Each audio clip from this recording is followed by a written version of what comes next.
How to find Tinder profiles by name without an account. Well, it's a very easy process to find the Tinder profile even if you don't have your account. What you want to do is simply head over to any of the web browser.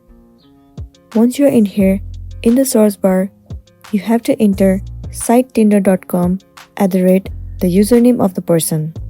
Let's say the username is Anna. You have to enter @Anna. Once you have entered, search for it. Different sites will be available to you. Head over to the very first site.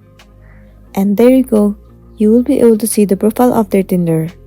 But you need to know the username of that person. If you don't know the username, then it's impossible to find the account.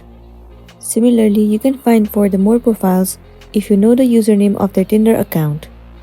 You simply have to enter the @ and then search for it.